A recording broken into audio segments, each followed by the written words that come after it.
প্রতি বছর কেকেআর থেকে কত আয় করেন শাহরুখ, সংখ্যাটা চমকে দেবে। আইপিএল 2025-এর শুভ সূচনা হয়ে গিয়েছে, যেখানে প্রথম ম্যাচেই মুখোমুখি হয়েছে কলকাতা নাইট রাইডার্স ও রয়্যাল চ্যালেঞ্জার্স ব্যাঙ্গালোর।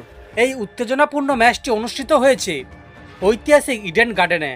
সেখানে স্বাভাবিকভাবেই উপস্থিত থেকেছেন শাহরুখ খান, যিনি কেকেআর এর অন্যতম মালিক। বলিউড কিং খান কেবল সিনেমা থেকেই বিশাল অঙ্কের আয় করেন না, বরং তার আইপিএল ফ্র্যাঞ্চাইজি থেকেও প্রতি বছর কোটি কোটি টাকা উপার্জন করেন।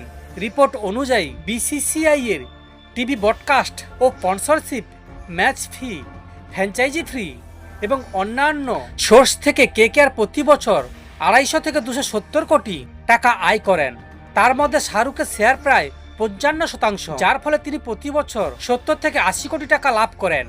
শুধু তাই নয়, দলের উন্নয়ন ও পরিচালনার জন্য শাহরুখ খান প্রায় 100 কোটি টাকা বিনিয়োগ করেন, যার মধ্যে প্লেয়ার কেনা থেকে শুরু করে টিম ম্যানেজমেন্ট খরচ সবকিছু অন্তর্ভুক্ত। কেকেআর অন্যতম অংশীদার হিসেবে রয়েছেন অভিনেত্রী জুহি চাওলা ও তার স্বামী জয় মেহতা। শাহরুখ, জুহি এবং জয়কে প্রায়শই একসঙ্গে দলের ম্যাচ উপভোগ করতে দেখা যায়। এবারও কিং খান আশা করেছেন তার দল শিরোপা ধরে রাখতে পারবে।